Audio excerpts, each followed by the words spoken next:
Hello বন্ধুরা, good morning. Welcome back to my channel Payel lifestyle. কেমন আছো তোমরা সবাই? আশা করি ভালো আছো। তোমাদের আশীর্বাদ ও ভালোবাসায় আমিও বেশ ভালো আছি। তো চলে এলাম নতুন দিনে নতুন আরও একটা ব্লগ ভিডিও নিয়ে। ঘড়ির কাঁটায় এই 8:30 মতো বাজে। তো বড়বাবু ডিউটিতে বেরিয়ে গেছে, এখন নিজের জন্য একটু চা বানিয়ে নিচ্ছি। চাটা খেয়ে লেগে পড়বো দুপুরের রান্নায়। তো আজকে দুপুরে রান্না করব দেশি জ্যান্ত পাঙাশ মাছের ঝোল। তো হ্যাঁ, বড়বাবু ডিউটিতে যাবার আগে এখানে মাছ বিক্রি করতে এসেছিল। ও কিন্তু মাছগুলো কিনে রেখেই গেছে। এখনও কিন্তু মাছগুলো বেঁচে রয়েছে, অবশ্যই তোমাদেরকে দেখাবো একটু পরে। আগে চাটা খেয়ে নিই, তারপরে আসছি আবারও তোমাদের মাঝে।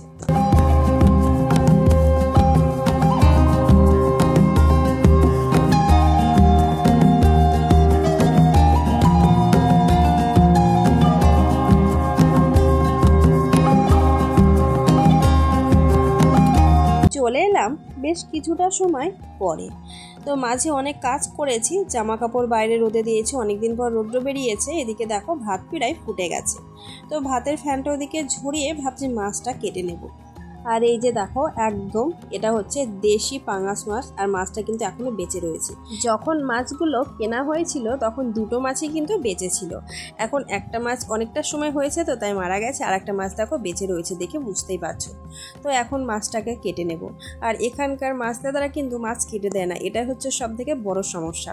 তো এই মাছ আজকে এই প্রথম আমি কাটবো, এর আগে কোনোদিনও কাটেনি। আর তাছাড়া সত্যি কথা বলতে এর আগে দেশি পাঙাশ মাছ কিন্তু আমি খাইনি।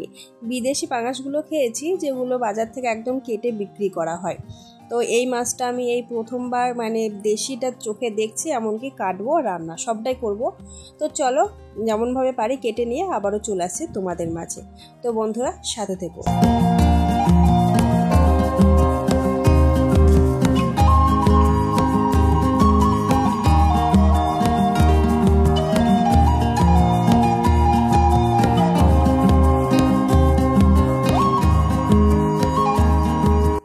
বন্ধুরা এই যে দেখো, মাছটা কেটে নিয়ে চলে এলাম। বেশ অনেকটা সময় লেগেছে মাছটা কাটতে। তো এখন লবণ হলুদ মাখিয়ে রাখবো।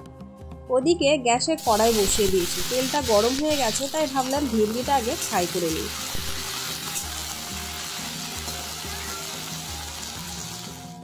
ভেন্ডি ফ্রাই হচ্ছে, এদিকে আমি মাছের গায়ে এখন লবণ হলুদ মাখিয়ে নেব। তো তোমাদেরকে একটা ভালো টিপস বলি, যারা জানো না তাদের জন্য, অনেকেই জানো অবশ্য। তো যেসব মাছের গায়ে আঁশ থাকবে না সেই সব মাছগুলো ভাজার আগে মানে লবণ হলুদ মাখানোর সময় মাছের গায়ে সর্ষের তেল মাখিয়ে নেবে, তাহলে দেখবে মাছগুলো ফাটবে কম, তেলটাও কম ছিটকাবে।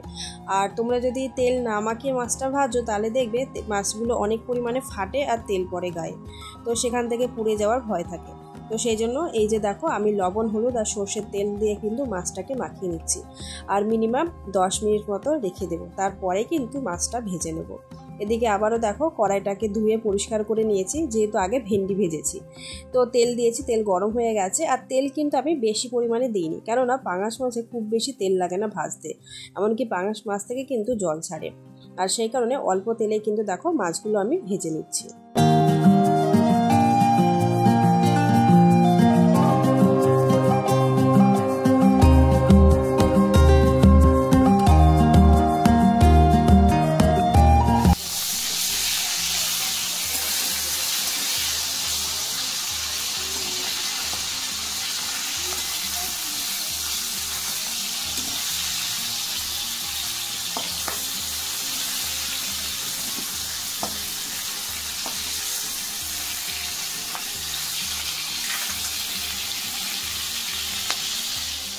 ওদিকে মাছ ভাজা হচ্ছে, আর এদিকে মাছ রান্নার জন্য আর যে বাকি উপকরণগুলো লাগবে সেগুলো রেডি করে নিয়েছি। চলো তোমাদেরকে দেখে দিই।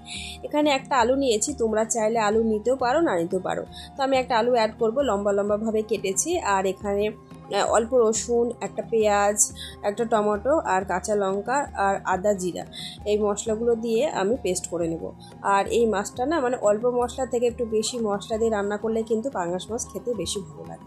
তো ওদিকে মশলাটা করে রেখে চলে এলাম আবারও। তো মাছগুলো দেখো ফ্রাই করা হয়ে গেছে, এই মাছগুলোকে এখন আমি তুলে নেব। আর জানোই তো তোমরা, এখানে কারেন্টের প্রচুর সমস্যা, মানে যখন তখন কারেন্ট যায়, মানে যাওয়া আসা করে আর কি। তো সেই কারণে মশলাটা আমি তাড়াহুড়ো করে রেডি করে রাখলাম। তো এবারে বাকি মাছগুলো সেম একইভাবে ভেজে নিচ্ছি। আর দেখতে পাচ্ছ বন্ধুরা, যতটুকু পরিমাণে তেল দিয়েছিলাম কতটা পরিমাণে তেল কিন্তু বেঁচে রয়েছে। পাঙাশ মাছে কিন্তু একদমই তেল লাগে না ভাজতে। তো দেখো সমস্ত মাছ ভেজে নিয়েছি, এবার এই তেলটা বেঁচে ছিল, এই তেলের মধ্যে এখন আলুগুলো দিচ্ছি। অবশ্যই এখানে আরও একটু তেল আমি অ্যাড করব, কেননা মশলাটা কষতে হবে। তো আলুগুলোকে একটু লাল লালভাবে আমি ভেজে নেব।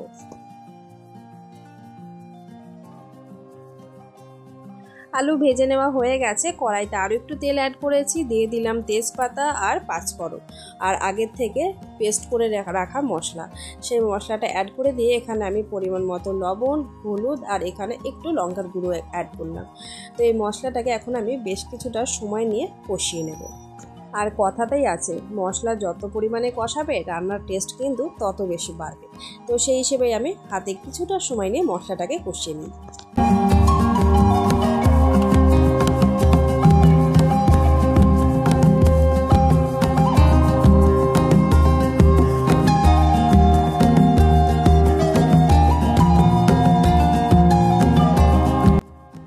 বন্ধুরা প্রায় কিছুটা সময় পরে এলাম, দেখতে পাচ্ছ মশলার পরিমাণটা কষিয়ে কিন্তু অনেকটা পরিমাণে কমে গেছে। এবারে আমি এখানে জল অ্যাড করব।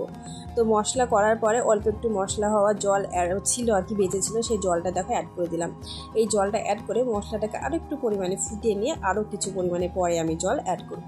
আর হ্যাঁ, ভেজে রাখা আলুগুলোকে আমি এখনই কিন্তু মশলার সাথে অ্যাড করে দিচ্ছি। এবারে কিন্তু আলুগুলো এই ঝোলের সাথে ফুটে ফুটে সেদ্ধ হয়ে যায়। আর বন্ধুরা, তোমাদেরকে রান্নার শুরুতেই বলেছিলাম অনেকদিন পর রৌদ্র বেরিয়েছে, তো বাইরে অনেক জামা কাপড় ছিল। তারপরে দেখে এই যে কালো মেঘ চলে এসেছে, তাড়াহুড়ো করে জামা কাপড়গুলো তুলে নিলাম। তারপরে ভাবলাম আজকের আকাশটা তোমাদের সাথে একটু শেয়ার করি, কেননা ভিডিওর মধ্যে আজকে আর শুরুতে তোমাদের সাথে বাইরের কোনো পরিবেশ তুলে ধরাই হয়নি। তো সূর্যমামা কিন্তু এখনও রয়েছে, মনে হচ্ছে বৃষ্টি নামবে এরকম একটা অবস্থা। তো যাই হোক, চলো রান্নাঘরে যাই, রান্নাটা এখনও বাকি আছে, দেখি কি অবস্থায় রয়েছে। তো এই যে রান্নাঘরে এসে দেখলাম ঝোলটা প্রায় ফুটে আলুগুলো সেদ্ধ হয়ে গেছে। এবারে কিন্তু ভেজে রাখা মাছগুলোকে আমি অ্যাড করে দেব।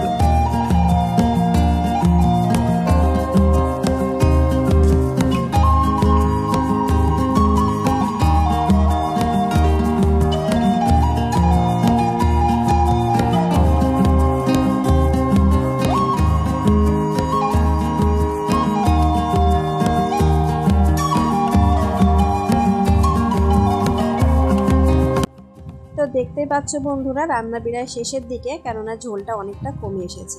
তো আমি মাছটা কিন্তু গ্রেভিভাবে রান্না করছি আর কি, ঝোলটা খুব একটা বেশি রাখবো না। আর লবণটা আমি টেস্ট করে নিয়েছি, লবণের পরিমাণ অল্প একটু কম ছিল, সেটাও অ্যাড করে দিয়েছি। আর এখন আমি অ্যাড করছি, তোমরা সকলেই জানো আমি ঘরের তৈরি গুঁড়ো মশলা অ্যাড করি।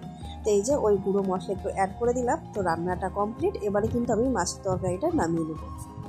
যারা যারা পাঙাশ মাছ খাও না তারা এইভাবে একটু রান্না করো, মশলা বেশি করে একটু অ্যাড করে, দেখবে পাঙাশ মাছটা খেতে বেশ ভালোই লাগে। তো এই যে বন্ধুরা দেখো, রান্না কমপ্লিট হয়ে গেছে, ওদিকে রান্নাঘর পরিষ্কার করে নিয়েছি, এখন শুধু খাওয়া দাওয়ার পালা।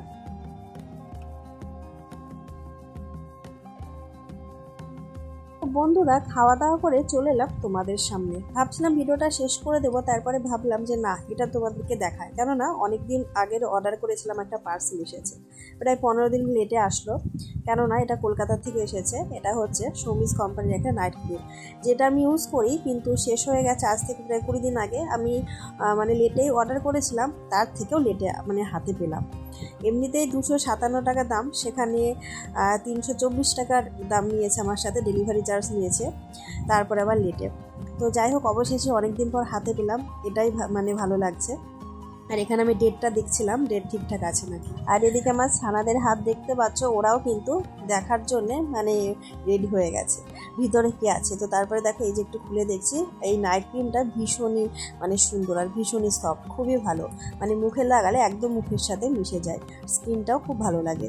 তো চলো, অনেকদিন পর হাতে পেলাম, এটাই ভালো লাগছে। তারপরে এই যে জানলা দিয়ে আরও একবার আকাশটা দেখছি, দেখো এই আবার বৃষ্টি নামবে। তো যাই হোক, এখন কোনো কাজ নেই, তো বাইরের এই আকাশটা দেখে আজকের ভিডিওটা শেষ করব। এখন রেস্টে থাকবো, একটু ঘুমোবো, আবার দেখা হবে তোমাদের সাথে নতুন আরও একটি ভিডিওর সাথে।